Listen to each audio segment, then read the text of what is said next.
Well, we are on our way to the tea estate to do a tour. And over on the far hillside up there, you can actually see tea fields.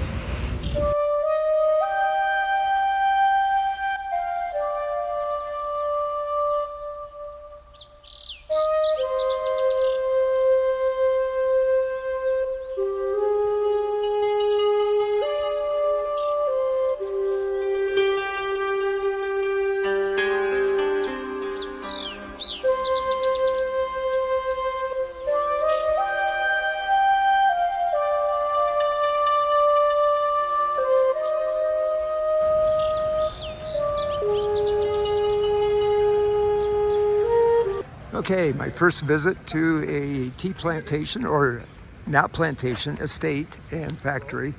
We don't use the term plantation, so I have to keep that in mind. In this tower here is where they do the roasting, and you can see smoke coming out of that tower right there where spoon से No, actually, it's good for Yeah, that's as far as it's succulent, it's okay. Makes good tea. Okay, got it. Yeah. What's us hopefully going to use all these dialogues with? No, It has been only grasslands and shola trees which has been a part of the landscape. Yeah, In Nilgiris initially, much before the British came in. yeah. But then, Eucalyptus got added. Eucalyptus got added by that's an Australian species which Yes. just came from Australia. Cypress? Because, Cyprus also they only brought, huh? No, that's British. Yeah. That's, Just the texture. well, we are out exploring the tea estate, and the particular estate that we're on is over 4,000 acres, quite huge, has 3 factories. We're at about 5,000, 6,000 feet, and I just learned that the tea that is produced at the higher elevations actually has more caffeine than tea at, say, 1,000, 2,000 feet above sea level. I'm learning a lot about tea, a lot that I didn't know. In the tea plant estates in this area, they've been operating since the 1800s. But this particular one actually came into being in 1961, 62 by a Britisher that came back 24 years after partition. Just fantastic information that we're learning. This particular estate has over 1,000 pluckers.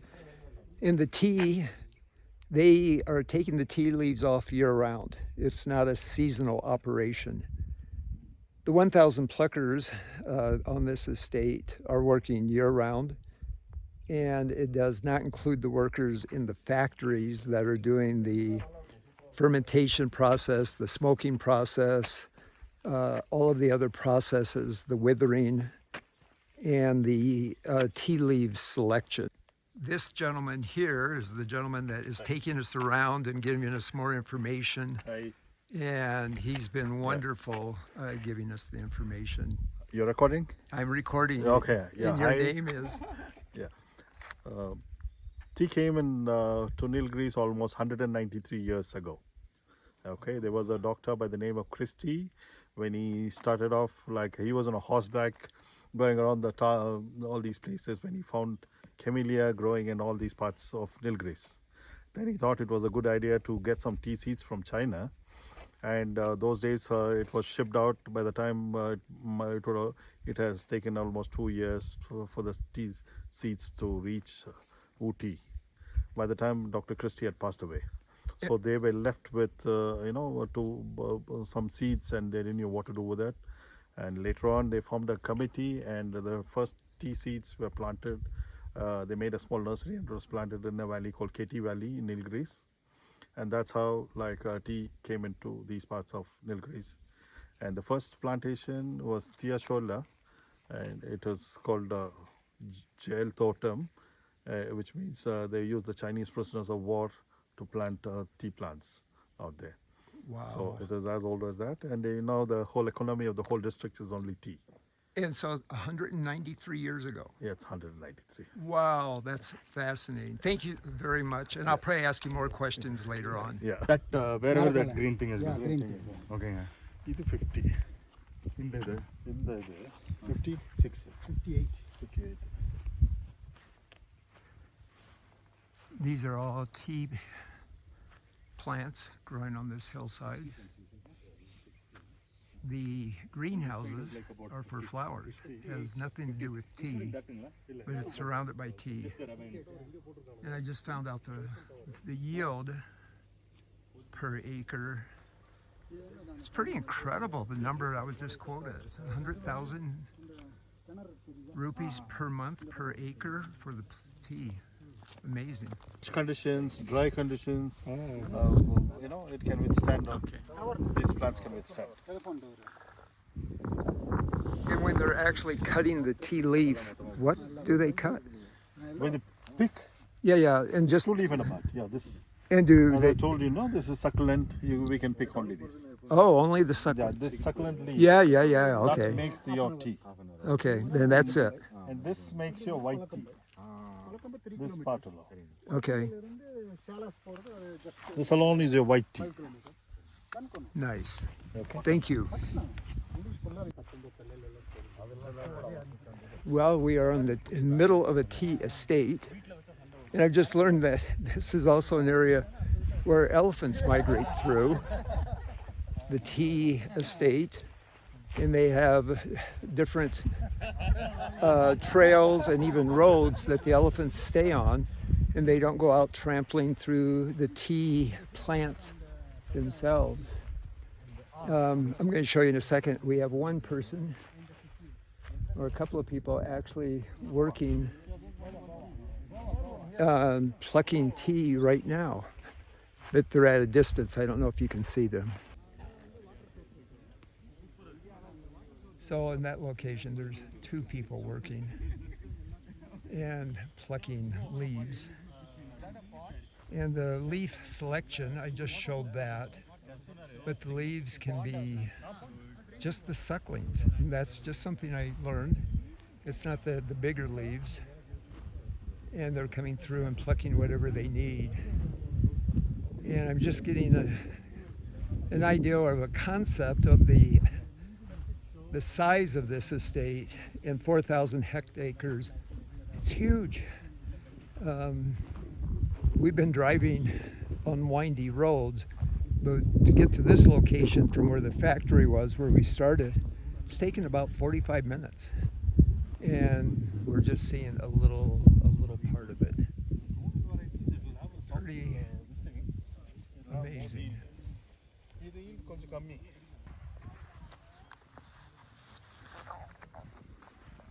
I was just looking around here.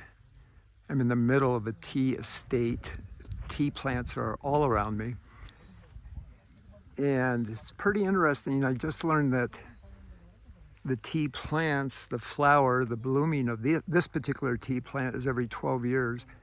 I didn't realize that some tea plants, it's a little different, their time for growing or flowering. The tea plants every 5 years are cut down, and then it takes 6 months for them to regrow.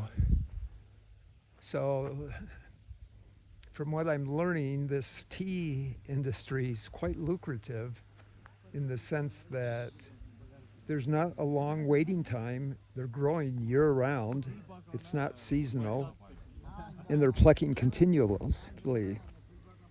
If I understood the gentleman correctly, the manager, he was saying to us that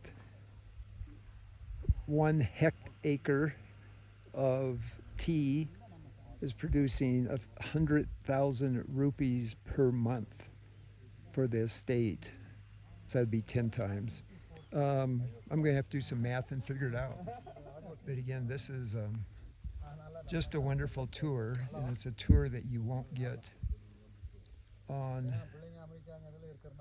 one of the many tea tours. We've actually have come and grabbed this manager who's taking us out for this tour because he's friends of the people that I'm with, which is pretty awesome. Pretty awesome tour. It's a little bit different. Just follow. So in this small village, you have a garden area over there with the green fencing. Here, you have the green fencing. It's electric, and it's also to keep out elephants and the monkeys. And they said, don't touch it because it has a lot of power. It will knock you down.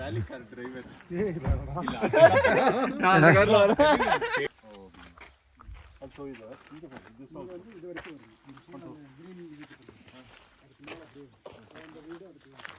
Stamp on them gold also. இதுங்களா green இந்த வீடெல்லாம் சேரும் நான் இது சேதறதுனே எவ்வளவு metre maintenance 8 acres right all the way.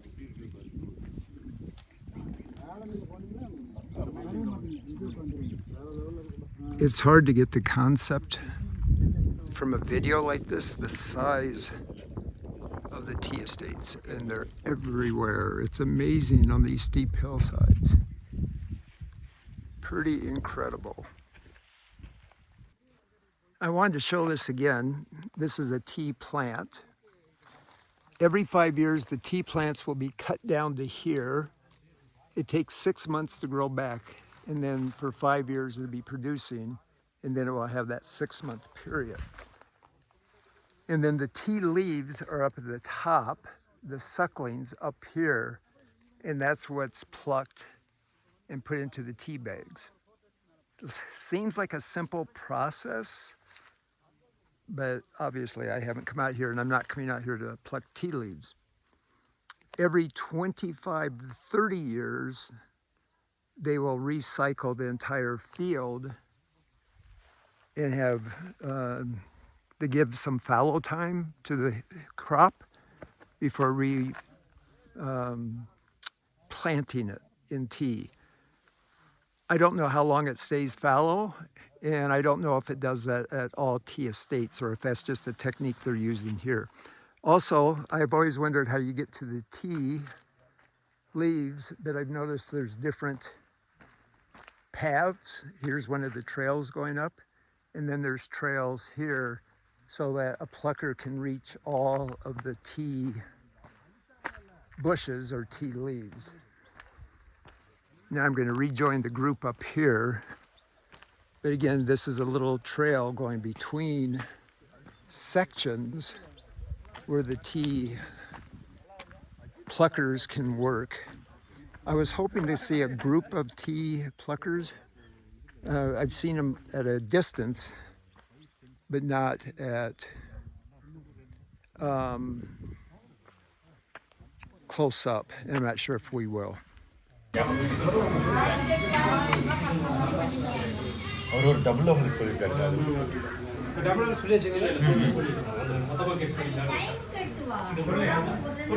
We're in a very traditional Indian, South Indian restaurant, and there's certain foods. I'm going to be very careful here, but it looks delicious. I love the egg in here.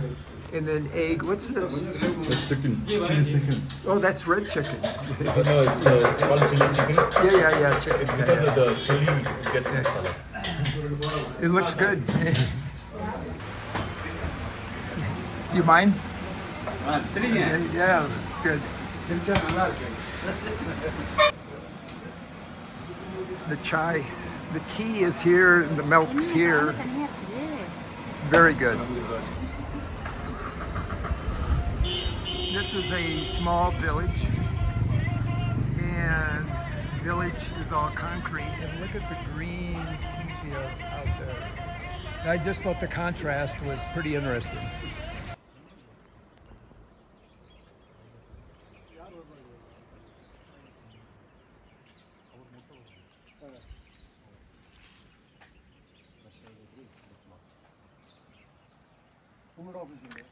Another tea plantation, or I should say estate.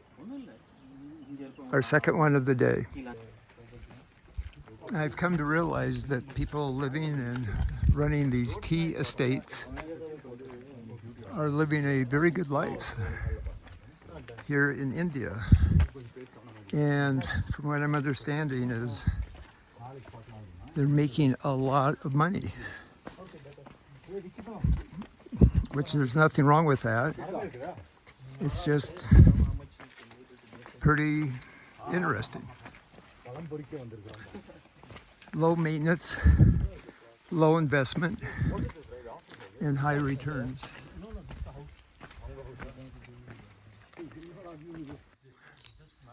So we walked up, we're at green pastures, and it's just